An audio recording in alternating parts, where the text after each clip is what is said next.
Hello everyone, again स्वागत है आप सबका मेरे YouTube channel math by Archi पर।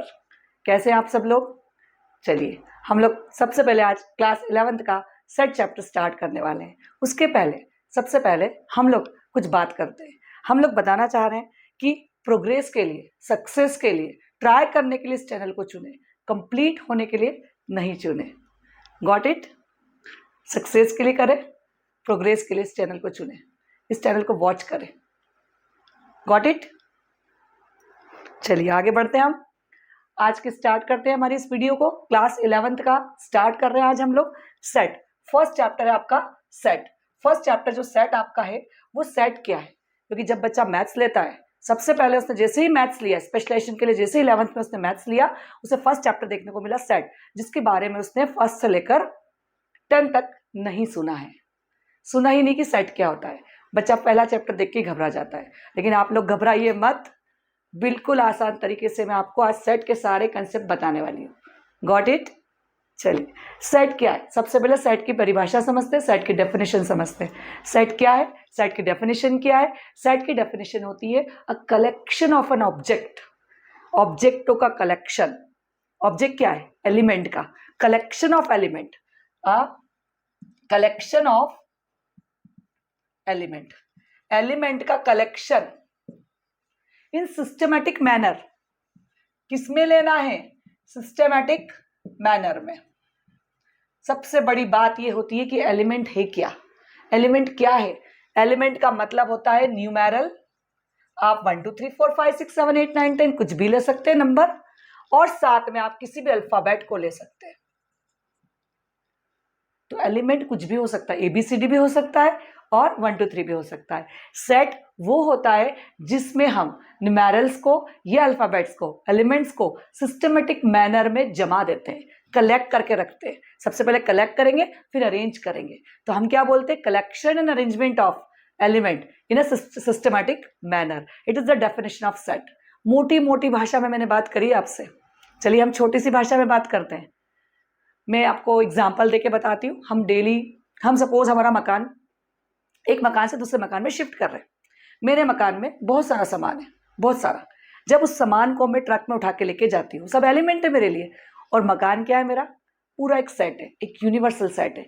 अब उस मकान में मुझे सिस्टमेटिक मैनर से उस सामान को जमाना है, उस एलिमेंट को जमाना है। मुझे पता है ड्राइंग रूम में क्या आएगा, डाइनिंग रूम में क्या आएगा, लिविंग रूम में क्या आएगा, बेडरूम में क्या आएगा, किचन में क्या आएगा।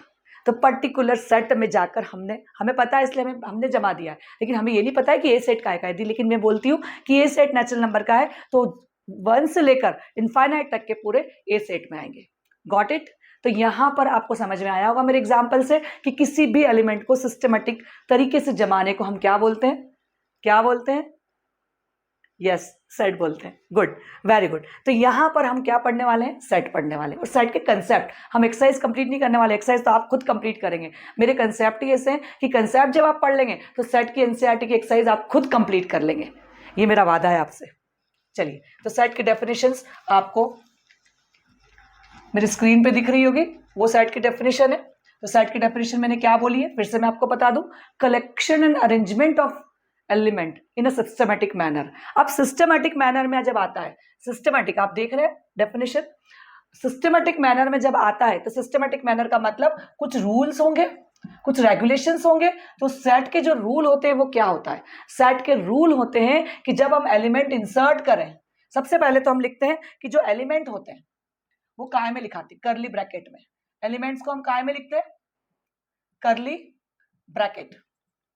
करली ब्रैकेट का मतलब ऐसा वाला ब्रैकेट। इस ब्रैकेट में हम अपने एलिमेंट को लिखते हैं। ये हमारी वॉल है सेट की। दूसरा हम लिखते हैं कि जब भी हम क्या करें? Insert comma, insert commas between element 1 2 3 4, that is like that. Got it? Third rule हम बोलते हैं कि इसमें रिपीटेशन नहीं होता है, नो रिपीटेशन ऑफ एलिमेंट। ये इस रूल से हम चलते हैं तो सेट हमें आसानी से समझ में आता है। सेट कलेक्शन ऑफ एलिमेंट है। देखिए सेट हम किसको बोल सकते हैं? हम एलिमेंट का जब कलेक्शन करते हैं तो सेट बोलेंगे किसको? हम सेट उसको बोलते हैं जब किसी भी एलिमेंट की, सपोज किचन है, घर का एक किचन है, किचन को हम कभी भी एक जगह से दूसरी जगह ले जाएंगे तो भी वो नहीं बदलेगा। किचन में यदि गैस है तो गैस रहेगा ही। क्या वो एक घर से दूसरे घर में जाएगा तो बदलेगा क्या? नहीं। क्या किचन में हम सोफा लगा सकते हैं क्या? नहीं। किचन में हम हमारे बर्तन का रैक, हमारा वार्डरोब हम कपड़ों वाला वार्डरोब नहीं लगा सकते, लेकिन बर्तन वाला वार्डरोब हम लगा सकते हैं। ठीक है, got it. Basin, wash basin हमेशा किचन में रहेगा, ना कि आपके ड्राइंग रूम में रहेगा। तो कहने का मतलब हो गया कि सेट वो चीज होती है जब सेट के एलिमेंट, हम सेट किसको बोल सकते हैं? हम सेट उसको बोल सकते हैं कि जब कोई एलिमेंट एक जगह से दूसरी जगह या एक ब्रैकेट से दूसरे ब्रैकेट में चेंज करता है तो वो चेंज ना हो, मतलब पर्सन टू पर्सन चेंज ना हो। सपोज मान लो मैं आपसे बोलती हूँ कि मुझे 2019 के टॉप 10 के सिंगर बताइए, तो 2019 के टॉप 10 के सिंगर आप बता सकते हैं, लेकिन 2020 में फिर बदलेंगे, 21 में फिर बदलेंगे, 22 में फिर बदलेंगे, तो क्या वो एक सेट हो सकता है क्या? नहीं। लेकिन मैं यदि बोलती हूँ कि मंथ का सेट बनाओ, तो मंथ का सेट होता है, ना कि वो सेट होता है। Got it. तो सेट किसको बोला जाता है? सेट हर चीज को नहीं बोला जाता है। सेट का मतलब ये होता है कि जो फिक्स होता है, जो फिक्स्ड है, person to person, place to place, वो चीजें बदलेगी नहीं, वो सेट होता है। Got it.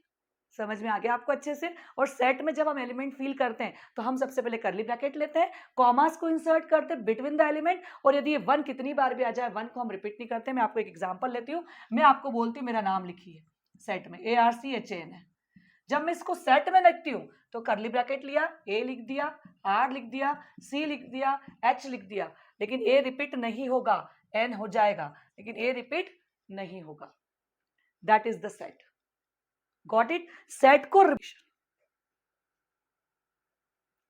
चलिए हम देखते हैं अब आगे का कि सेट को रिप्रेजेंट करने के लिए दो तरीके होते हैं। सेट को रिप्रेजेंट कैसे किया जाता है? सेट बिल्डर फॉर्म में, और सेट को रिप्रेजेंट किया जाता है रोस्टर और टेबुलर फॉर्म में। यहां पर बच्चों को फिर से भारी भारी मैथमेटिक्स के शब्द आ गए, आप घबराइए मत, अर्चना मैडम है, आप लोग बिल्कुल आसानी से समझ पाएंगे सेट बिल्डर फॉर्म का मतलब क्या है और रोस्टर और टेबुलर फॉर्म का मतलब क्या है। हम छोटी सी बिहेवियर लैंग्वेज में बात करते हैं, मैथमेटिकल में नहीं करते हैं। जब हम किसी एलिमेंट की प्रॉपर्टी को लिख देते हैं सेट में, किसी एलिमेंट की प्रॉपर्टी को सेट में लिख देते हैं, किसको लिख देते हैं?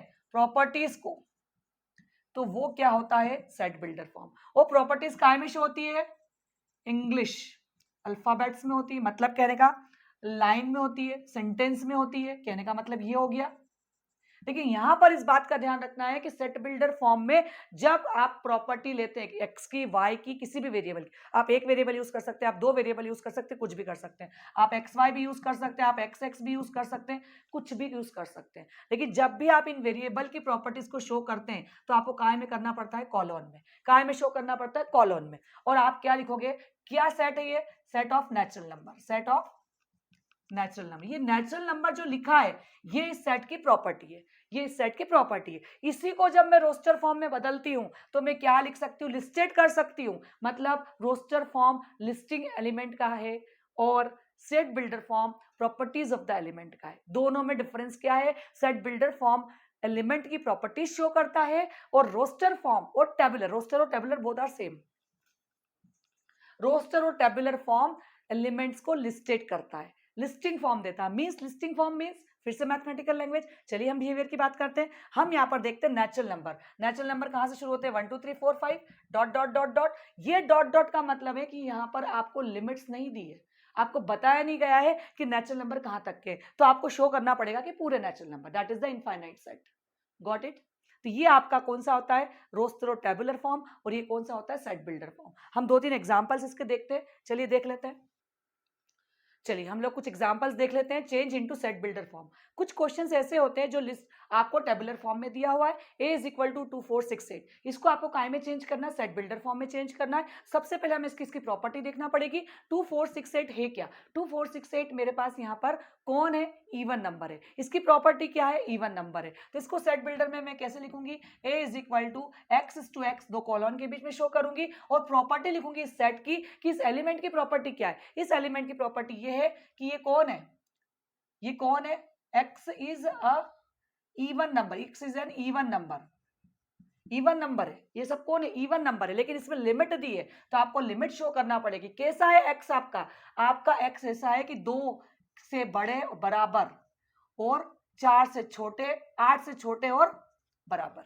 आप बिल्कुल ऐसा डाल सकते हैं। तो ये आपका किस फॉर्म में बदल गया है, सेट बिल्डर फॉर्म में। इसी प्रकार से हम सेकंड वाला सेट देखेंगे, ध्यान से देखिएगा, ए ई आई ओ यू। आपको क्या नजर आ रहा है, इसकी प्रॉपर्टी क्या है? आप जैसे ही देखते हैं, आपको छोटी क्लासेस से याद आती है कि तो वॉवेल्स है, तो आप क्या लिख देंगे, x to x is an vowel, is a vowel of English alphabet. Got it? यहां पर आपने क्या करा है, टेबुलर को चेंज किया सेट बिल्डर में। Got it? समझ में आ गया अच्छे से? चलिए हम लोग देखते हैं, सी वाले सेट में आपको सेट बिल्डर दिया है, इसको चेंज करना है टेबुलर में। काय में चेंज करेंगे, चेंज इन टेबुलर। हम कैसे करते हैं, x to x is an integer. Integer है मतलब हम क्या ले लेंगे, इंटीजर स्टार्ट कहां से होते हैं, -1 प्लस का 1, 2 -2 3 माइनस का 3, हम कुछ भी ले लेंगे, डॉट डॉट डॉट, ये इनफाइनाइट कर दिया। डी वाले की लिस्टिंग हम कैसे करेंगे, मल्टीपल ऑफ 3, 3 की लिमिट दी है, 3 के बराबर, x कौन है, 3 के बराबर और 3 से बड़ा, और कहां तक जाना है, 12 के बराबर और 12 से छोटा। हम लिस्टिंग क्या करेंगे, 3 2 6, 3 3 9, 3 4 12। यहां पर हमारा खत्म होता है, क्यों, क्योंकि 3 के बराबर बोला था, ये साइन इक्वल टू शो करता है इसलिए 3 लिखा, ये साइन भी इक्वल टू शो करता है इसलिए 12 लिखा। यदि ये साइन नहीं होता तो कौन सा होता है ये, तो कौन सा होता है ये साइन क्लोज इंटरवल शो करता है, और ये साइन जब नहीं होता है तो कौन सा इंटरवल होता है, ओपन इंटरवल। मैं आपको इंटरवल थोड़ी देर में बताऊंगी, नेक्स्ट वाली वीडियो में आपको इंटरवल बताऊंगी। इस वाली वीडियो में तो केवल आपके सारे कंसेप्ट आएंगे। सेट बिल्डर से काय में चेंज कर दिया हम लोगों ने, टेबुलर में, और टेबुलर से सेट बिल्डर में। Got it? Good too. चलिए स्टार्ट करते हैं टाइप्स ऑफ सेट से। फिर से सेट के कितने प्रकार होते हैं, सेट के 1 2 3 4 5, ये मोटे मोटे टाइप्स है, ये मेनली टाइप्स है। मेनली मतलब एम्प्टी सेट, मतलब सेट खाली होता है। हमारे घर का एक कमरा खाली पड़ा है, पड़ा है भाई, पड़ा है तो पड़ा है, कोई सामान नहीं रखा है, उस कमरे को हमने क्या बोल दिया, empty set. That is the null set और वॉइड सेट। इसको हम काय से शो करते हैं, 5 से। एम्प्टी सेट, नल सेट और वॉइड सेट। फाइनाइट सेट कौन सा सेट होता है, जिसमें एलिमेंट की लिमिट गिवन होती है। लिमिट मींस मैंने अभी बताई थी, जैसे 3 से बड़ा, बराबर, मैंने अभी आपको बताया था, ये जब भी देते हैं तो ये क्या शो करता है, फाइनाइट। लिमिट जब दी जाती है उसको हम बोलते हैं फाइनाइट। और इनफाइनाइट क्या होता है, जब आपको मोटी मोटी भाषा में बोलूं, डॉट डॉट डॉट लिखा हुआ आ जाए तो वो क्या हो जाता है, इनफाइनाइट। डॉट डॉट का मतलब होता है कि ये सेट कंप्लीट नहीं हुआ, कहां तक जा रहा है, इनफाइनाइट तक जा रहा है। इक्वल सेट का मतलब होता है कि जब दो सेट में एलिमेंट इक्वल नंबर में हो, इक्वल नंबर में नहीं हो, इक्वल हो, मींस 1 2 3 4 है ए में, तो बी में क्या दे रखा है मेरे पास, 4 3 2 1, और सी में मेरे पास क्या दे रखा है, 2 3 4 5, डी में मेरे पास क्या दे रखा है, 1 और 3। बताइए कौन सा सेट इक्वल है एक दूसरे के, ए और बी इक्वल है। क्यों ए बी इक्वल है, क्योंकि ए में जो एलिमेंट है वही एलिमेंट बी में है। That set is called the equal set. आप इक्वल सेट बिल्कुल आसानी से देख सकते हैं कि ए का एलिमेंट कौन से सेट का एलिमेंट किस सेट के एलिमेंट से मिलता है। Got it? चलिए आगे बढ़ते हैं हम लोग यूनिवर्सल सेट की। यूनिवर्सल सेट का मतलब होता है जिस सेट को भी, जिस नंबर को भी ले, जैसे नेचुरल नंबर है तो नेचुरल नंबर का, पूरे नेचुरल नंबर का एक सेट क्या कहलाता है, यूनिवर्सल सेट। आपको यदि कोई क्वेश्चन के अंदर छोटे छोटे से सेट देते हैं तो उन सारे सेटों का मिलाकर एक बड़ा सेट बनता है, जिसको हम काय से शो करते हैं, यूनिवर्सल सेट। और यूनिवर्सल सेट क्या होता है, बड़ा यू। कोई क्या होता है, बड़ा यू। चलिए देखिए आ गया समझ में, empty set, finite set, infinite set, equal set and the universal set. Got it? अब हम क्या पढ़ने वाले हैं, अब हम पढ़ने वाले हैं पावर ऑफ सेट और सबसेट। चलिए देख लीजिए इसको पहले, उसके बाद हम लोग स्टार्ट करते हैं पावर ऑफ सेट और सबसेट। टॉपिक देखते हैं हम लोग सबसेट। सेट का नेक्स्ट टॉपिक है, नेक्स्ट एक्सरसाइज है आपकी सबसेट की। सबसेट में क्या होता है, सबसेट में आपको, सबसेट का मतलब होता है एक सेट दिया हुआ है, बड़ा सेट, और उस बड़े सेट के छोटे छोटे से पार्ट कहाँ दे रखे हैं, दूसरे सेट में छोटे छोटे से पार्ट, उसको हम सबसेट बोलते हैं। यदि हम बिहेवियर लैंग्वेज में बात करें तो सबसेट, यहाँ पर यदि हम मैथमेटिकल लैंग्वेज में बात करें तो सबसेट को शो कैसे किया जाता है, लेटे हुए यू से, लेटे हुए यू से। यदि आपके पास दो सेट है A and B, A and B, जैसे मैंने लिया ए इज इक्वल टू 1 2 3, और बी के पास वो एलिमेंट है जो कि ए में प्रेजेंट है, 2 और 3, कोई भी एक्स्ट्रा एलिमेंट नहीं है, बस उतने ही एलिमेंट है जो ए में आपको मिल जाते हैं, तो ए तो सेट हो गया और बी सबसेट हो गया। लेकिन यदि सी एक और सेट है जिसमें 3 4 5 है, तो क्या 3 4 5 ए में दिख रहा है आपको, नहीं दिख रहा है। मतलब कहने का हो गया कि बी के जितने भी एलिमेंट्स है, एलिमेंट्स ऑफ बी हम क्या लिखेंगे कि elements of B belongs to, ये साइन किसका होता है, बिलोंग्स टू का, किसको बिलोंग कर रहे हैं, ए को। इसलिए हम क्या बोल सकते हैं कि B is the subset of A. जब भी किसी सेट के एलिमेंट बिलोंग्स करते हैं दूसरे सेट को तो वो उसका सबसेट होता है। मैं आपको बता दूं, खुद सेट भी अपने आप का एक सबसेट होता है। सेट इटसेल्फ भी अपने आप का एक सबसेट होता है। इसके लिए मैं आपको एक एक क्वेश्चन करके बता रही हूँ, एक एग्जाम्पल करके बता रही हूँ, जरा देखिएगा। मैं आपको बोलती हूँ मेरे पास ए सेट है जो है 1, 2 और 3, इसके मुझे सबसेट निकालना है। तो मैं सबसेट कैसे निकालूंगी? मैं निकालूंगी सबसे पहले 1 ले लूंगी, फिर 2 ले लूंगी, फिर 3 ले लूंगी, फिर 1 2 ले लूंगी, फिर 1 3 ले सकती हूँ, फिर 2 3 ले सकती हूँ, और एक 1 2 3 खुद भी अपने आप में, और एक खाली सेट, वॉइड सेट। ये सब इसके सबसेट तैयार हो गए हैं। ये सारे क्या है? इसके सबसेट है। Got it? ये सबसेट है। सबसेट, नंबर ऑफ सबसेट किसी सेट के कितने होते हैं उस सेट की पावर शो करते हैं। पावर ऑफ सेट क्या होता है? पावर ऑफ सेट होता है कि किसी सेट के पास सबसेट की संख्या कितनी है, तो उसको हम क्या बोलते हैं? Power of set. Power of set is the number of subset. Power of set is equal to, कैसे निकाला जाता है? 2 के ऊपर यदि अपन नंबर ऑफ एलिमेंट डाल दे, देखो कैसे, 1 2 3 4 5 6 7 8, ये हमारे पास कितने सेट हो गए? 8 सेट हो गए। 8 नहीं, हाँ 8 है। 1 2 3 4 5 6 7 8, 8 सबसेट है। देखिए पावर कैसे निकालूंगी मैं? मैंने क्या बोला कि पावर ऑफ सबसेट कौन होता है? Number of subset. मैं पावर कैसे निकाल सकती हूँ? 2 के ऊपर यदि number of element, number of element कितने हैं वहां पर?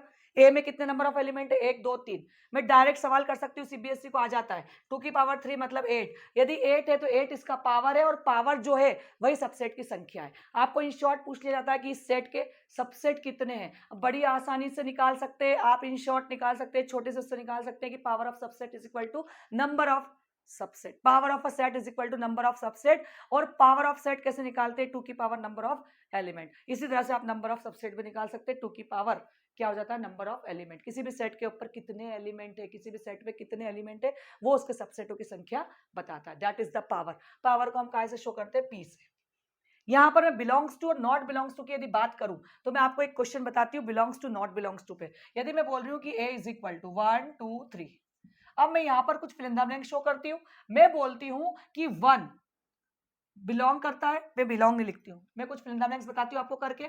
क्या 1 ए में है? क्या 1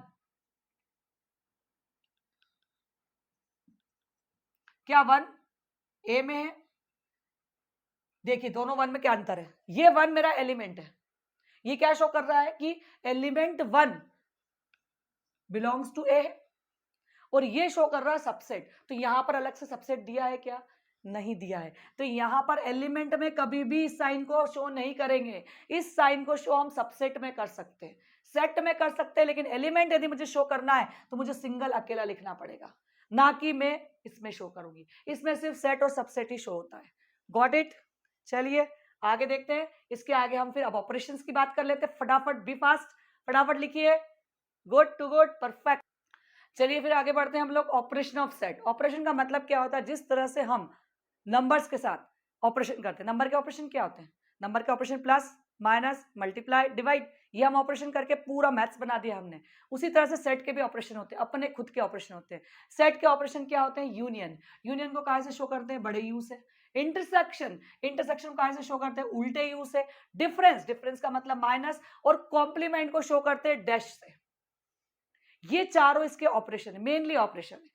सबसे पहले हम बात करते हैं यूनियन की। तो बिल्कुल बिहेवियर लैंग्वेज में बात करती हूँ कि 2 कमरे का सामान मिला के 1 कमरे में कर दो, 2 कमरे का सामान मिलाकर 1 कमरे में कर दो। बस रिपीटेशन मत डालना, बस रिपीटेशन मत डालना। Got it? 2 कमरे का सामान means example, A is equal to 1 2 3, B is equal to 4 5 6, 3 भी ले लेती हूं मैं, 3 4 5 6। सी इज इक्वल टू ए ई आई, मुझे करना है ए यूनियन बी। मैं क्या करूंगी? 1 2 3 4 5 6, 3 रिपीट हो रहा था, मैंने एक ही बार लिया। मैं करूंगी ए यूनियन सी, 1 2 3 ए ई और आई। उसी तरह से बे यूनियन सी भी कर सकते हैं आप। रिपीटेशन नहीं चाहिए। 2 कमरे का समान 1 कमरे में करना मींस यूनियन फाइंड करना। इंटरसेक्शन, कॉमन, 2 कमरे में जो कॉमन समान है उसको बाहर निकालो। इस कमरे में भी सोफा है, इस कमरे में भी सोफा है, दोनों में सोफे ही कॉमन है, सिर्फ सोफे को बाहर निकाल के 1 कमरे में डाल दिया। That is called intersection. Got it? चलिए इसी एग्जाम्पल को आगे बढ़ाते हैं। 1 2 3, that is B is equal to 3 4 5 6। Got it? A intersection B मुझे शो करना है, दोनों में कॉमन कौन है? 3। तो एक जो नया सेट बनेगा वो किसके साथ बनेगा? 3 के साथ। ए इंटरसेक्शन बी क्या हो गया? 3 हो गया। यदि इस 3 को ना लिखूं मैं, यदि मैंने बोल दिया ए इज इक्वल टू 1 2 3 और सी इज इक्वल टू ए ई आई, जो मैंने लिख रखा है, जरा बताइए ए इंटरसेक्शन सी क्या हो जाएगा? दोनों में कुछ भी कॉमन है क्या? नहीं, वो कमरा खाली रहेगा, वो रूम खाली रहेगा। That is empty set means phi, that is empty set means phi. एक बहुत अच्छा कंसेप्ट आया है, जब भी दो सेट इंटरसेक्ट नहीं करते हैं, जब भी दो सेट इंटरसेक्ट नहीं करते हैं, सेट आपस में क्या हो जाते हैं? Disjoint. Sets are not intersect, दोनों में कॉमन नहीं है कुछ भी, वो सेट क्या कहलाते हैं? Disjoint. That set is called the disjoint set. A and C are the disjoint set, और इसकी वैल्यू क्या आती है? फाई। फाई मींस एम्प्टी और नल और वॉइड सेट। Got it? चलिए आगे बढ़ते हैं, हम डिफरेंस की तरफ आते हैं। डिफरेंस बड़ा आसान सा है। डिफरेंस का मतलब minus A is equal to 1 2 3 4 और b इज इक्वल टू 3 4 5 6। मुझे करना है a माइनस बी। तो यहां पर ये ध्यान रखिएगा कि a minus B is not equal to b minus A. इस बात का जरूर ध्यान रखिएगा कि a माइनस बी को कभी भी b माइनस ए के बराबर नहीं कर सकते। यहां हम a इंटरसेक्शन b को b इंटरसेक्शन a के बराबर कर सकते हैं, यहां हम a यूनियन b को b यूनियन a के बराबर कर सकते हैं, लेकिन a minus B is not equal to b minus A. क्यों? देखिएगा, यहां पर डिफरेंस का डेफिनेशन कुछ और है। डिफरेंस का मतलब ये नहीं है कि इनको आपस में नंबर्स को माइनस कर दो, यहां हमें सेट को माइनस करना है। कैसे माइनस करना है? यहां पर a माइनस बी में वो आएगा जो b में नहीं है। फिर से सुनिएगा ध्यान से, a माइनस बी में वो आएगा जो b में नहीं है, सिर्फ a में है। सिर्फ फर्स्ट सेट में जो पाया गया है, फर्स्ट में 1 है 2 है बस, क्योंकि 3 और 4 तो b में भी है, तो 1 2 a माइनस बी होगा। और यदि मुझे b माइनस ए करना रहा तो b माइनस ए करना रहा तो 5 और 6 आएगा, इसलिए a माइनस बी माइनस ए के इक्वल नहीं है। फर्स्ट सेट में जो एक्स्ट्रा होता है, फर्स्ट सेट में जो एलिमेंट होता है जो कि b में नहीं है, वही a माइनस बी में आता है। देखिएगा ध्यान से, समझ लीजिए बिल्कुल अच्छे से, एक एक कंसेप्ट ध्यान से समझिएगा। पूरी एनसीईआरटी की एक्सरसाइज आप खुद कर पाएंगे, किसी टीचर की जरूरत नहीं पड़ेगी। ट्राई कीजिए एक बार। कॉम्प्लीमेंट्री मैंने आपको बताया है काय से निकलता है? कॉमा से। कॉम्प्लीमेंट्री के लिए मुझे एक यूनिवर्सल सेट की जरूरत है। मैंने यूनिवर्सल सेट की डेफिनेशन अभी बताई थी। मैंने ले लिया 1 2 3 4 5 6। जो सेट में लेती हूं उन सेट का बड़ा पार्ट क्या कहलाता है? Universal set. मैंने ए ले लिया 1 2 3 4, मैंने बी ले लिया 3 4 5 6। अब मुझे निकालना ए कॉम्प्लीमेंट्री। ए कॉम्प्लीमेंट्री कैसे लिखते हैं? ए से। जब मैं ए कॉम्प्लीमेंट्री निकालूं तो मेरे को करना है U minus A. U minus A का मतलब क्या हो गया? ए से एलिमेंट लेना है जो ए में नहीं है, सिर्फ यू में है। ए से एलिमेंट लेना है जो ए में नहीं है, सिर्फ यू में है। Got it? चलिए देखिए, ए में क्या नहीं, 1 2 3 4 ए में है, और क्या नहीं है? 5 और 6। बी कॉम्प्लीमेंट निकालती हूं मैं, तो मुझे क्या करना है? यू माइनस बी मीन्स ए से नंबर लेना है जो कि बी में नहीं है, यू में है। क्या है मेरे पास? 3 4 5 6, तो 1 और 2 इसका आंसर आ जाएगा। ध्यान से देख लीजिएगा, कॉम्प्लीमेंट निकालने के लिए यू माइनस है, जिसका भी कॉम्प्लीमेंट निकालना, ए यूनियन बी का निकालना तो वो भी कर सकते हैं आप, ए यूनियन बी करना होगा तो वो भी कर सकते हैं, बिल्कुल कर सकते हैं। Got it? यहां पर हम कुछ रूल्स भी लेके आए, पहले आप अच्छे से देख लीजिए, इसके बाद हम कुछ रूल की बात करते हैं। ये आपके ऑपरेशंस थे सारे। चलिए कुछ लॉज अप्लाई करते हैं हम लोग। यहाँ पर हम देखते हैं कि यूनियन में कौन कौन से लॉ अप्लाई होते हैं। हम बात करते हैं कि ए यूनियन बी किसके बराबर है? बी यूनियन ए के बराबर है। और उसी तरह से ए इंटरसेक्शन बी करेंगे तो बी इंटरसेक्शन ए हो जाएगा। ये कौन सा लॉ आ गया हमारा? Commutative law. एसोसिएटिव प्रॉपर्टी भी इस पे यूज होती है। ए यूनियन बी को यूनियन सी कर सकते, तो किसके बराबर होगा वो? A union B union C के बराबर होगा। सेम टू सेम इंटरसेक्शन के लिए भी होता है। डिस्ट्रीब्यूटिव प्रॉपर्टी भी यहाँ पर इस प्रकार से यूज की जाती है, ए यूनियन बी, ये इंटरसेक्शन ए यूनियन सी। उसी प्रकार से इसमें भी डिस्ट्रीब्यूटिव प्रॉपर्टी हमने अप्लाई करी। कॉम्प्लीमेंट्री में भी कुछ लॉ अप्लाई होते हैं कि जब ए कॉम्प्लीमेंट करते हैं और उसका भी कॉम्प्लीमेंट कर देते हैं तो हमें क्या मिल जाता है? ए कॉम्प्लीमेंट और उसका भी कॉम्प्लीमेंट करते हैं हम, तो हमें क्या मिलता है? सपोज देखिएगा, मैं आपको बताती हूँ। सपोज ए हमारा 1 2 3 4 है और ए कॉम्प्लीमेंट मेरा क्या है? 5 6। तो इसका भी जब मैं कॉम्प्लीमेंट करती हूँ तो मुझे क्या मिल जाता है? ए मिल जाएगा, ए मिलेगा। देख लीजिए ए मिलता है कि नहीं मिलता? बिल्कुल मिलता है। यहाँ पर हम बात करते हैं कि यदि ए सबसेट है किसी बी का, तो जब उसका हम ए यूनियन बी करेंगे तो किसके बराबर है, ए के बराबर। और बी यदि सबसेट है ए का, तो बी यूनियन ए करेंगे तो किसके बराबर होगा, बी के बराबर। यहाँ पर ए कॉम्प्लीमेंट को यूनियन करेंगे बी कॉम्प्लीमेंट से, तो वो आ जाता है आपका ए इंटरसेक्शन बी कॉम्प्लीमेंट के इक्वल। ये प्रॉपर्टी है, फॉर्मूला है, इसको लॉ बोलते हैं हम। A intersection A complement intersection B complement होगा तो वो किसके इक्वल हो जाता है, ए यूनियन बी कॉम्प्लीमेंट के इक्वल हो जाता है। Got it. इससे रिलेटेड कुछ सवाल भी आपके पास, उन सवालों को भी हम आगे लेके आएंगे। Got it. यहां पर आपके ये सारे ऑपरेशंस हमने कंप्लीट करे। अब इसके आगे हम लोग कुछ सम होंगे जो वर्ड प्रॉब्लम से रिलेटेड है, और कुछ कॉम्प्लीमेंट से रिलेटेड है जो बहुत ज्यादा इंपॉर्टेंट है। उन सारे सवालों को लेकर हम नेक्स्ट वीडियो को लेके आ रहे हैं। आई होप आप लोगों को सेट काफी अच्छे से समझ में आया होगा, इसके कंसेप्ट समझ में आए होंगे। थोड़ी सी भी यदि प्रॉब्लम आपको सेट के कंसेप्ट में आती है, कहीं कुछ गलती आपको ऐसा लगता है कि मुझे ये समझ में नहीं आ रहा है और बहुत फास्ट पढ़ा दिया मैडम ने, तो आप कमेंट बॉक्स में लिखिए, कमेंट बॉक्स में कमेंट कीजिए, मुझे बताइए कि आपको क्या समझ में नहीं आया। कुछ क्वेश्चंस आप सॉल्व करिए एनसीईआरटी के जो भी क्वेश्चन में प्रॉब्लम आती है आप पूछिएगा, मैं आपको बिल्कुल इस सवाल की वीडियो बना के मैं आपको सेंड करूंगी। Got it. 11th क्लास की प्लेलिस्ट हमने स्टार्ट कर देंगे। आज से हमने हमारे फर्स्ट लेक्चर 11th का स्टार्ट किया है। Got it. समझ में आ गया? चलिए, थैंक यू फॉर वॉचिंग।